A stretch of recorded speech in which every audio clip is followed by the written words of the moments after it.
Okay, so we want to make a reservation for the hiking the shelters at Oil Creek State Park for the lean-to shelters.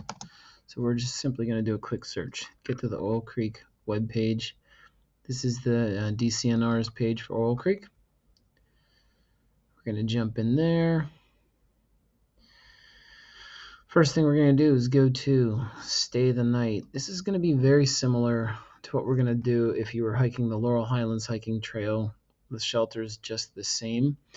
We're going to go to make a reservation for Oil Creek State Park, and it's going to pop us to a new site that is managed by Reserve America for all of the state parks in Pennsylvania. This is where a typical user who's never done this before is going to get a little bit thrown aside. You have two options for making reservations in these parks. You can call by telephone, park office during regular hours, but if you want to do it in the quick and easy way, you've created an account already. I've already made one, so I'm going to sign in right now. So you've signed in. It's great. You've got my phone number and email address. I'll have to hide that. Going back to making my reservation. We're not going to Laurel Ridge. We're going to Oil Creek State Park. We're going to get back in there. Okay. Okay.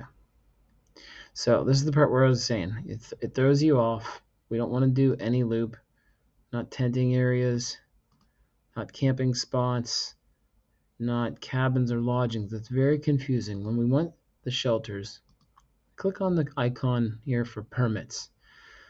And there's a reason why I think it does that, and I'll explain later. So we're going for backpacking camping permit. That's the only choice you have in the drop down. Zones, there's two main zones in the park. This is a map of the park. It generally runs in a north-south direction with Oil Creek bisecting it for, I don't know, I think it's about 12 miles. This is the south part down here where it meets Route 8. The park is more or less split down the middle by Miller Farm Road right here. That's basically the middle, and this is the northern section of the park. There's a lot of access points and a lot of ways you can do this, but there's a shelter parking on the west side over here to a spot called Wolfkill Run.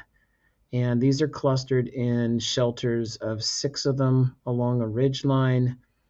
And same thing when you get over here to the east side of the park and a little further south is Cow Run. And again, it's a group of 6 shelters clustered together with a camping site, restrooms, and everything, much as you'd find at the Laurel Highlands hiking trail. So I'm doing a trip this weekend. We're going to Cow Run Friday night. I'll be meeting up with my family there camping. The next day, meeting up with a friend and hiking to Wolfkill and staying the next night. So we're going to make our reservation. Go back to our permit zone. We're going to do Cow Run for the first night.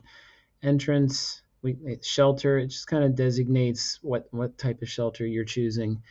And I'm going to say number 4 was open the last I looked. And what day? Friday the 19th. I've got 4 people staying. It's about $5 per person per night. One night.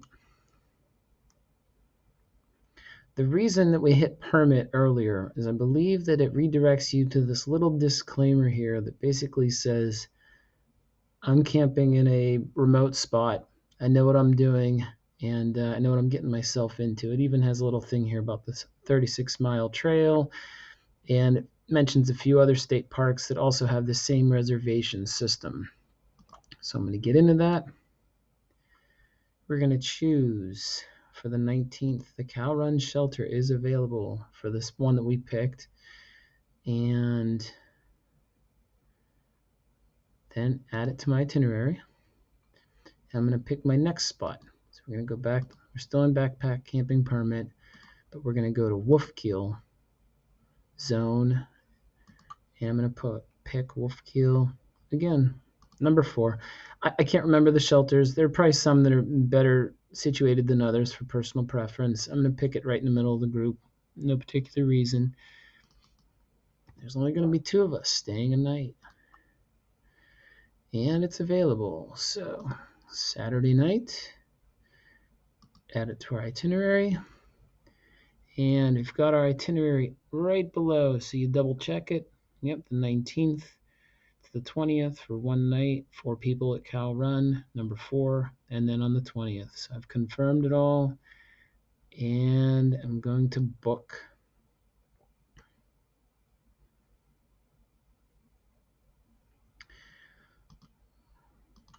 Vehicle and parking information. Well, it's a cancellation policy is above, but that's not happening. The weather's good, and it's going on. So, $6.50 reservation fee along with $24, so total $30.50. Okay. And we're in. All done. See you on the trail.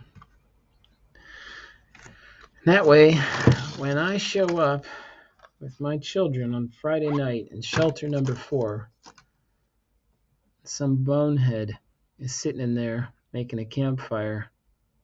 I say, "Get out, Buster. The spot's taken." You always print off a copy of them too. It can kind of help. I've had to deal with it at least once. People were nice about it, but they really need to be making reservations ahead of time. Some people are just trying to wing it, and usually they're good about it.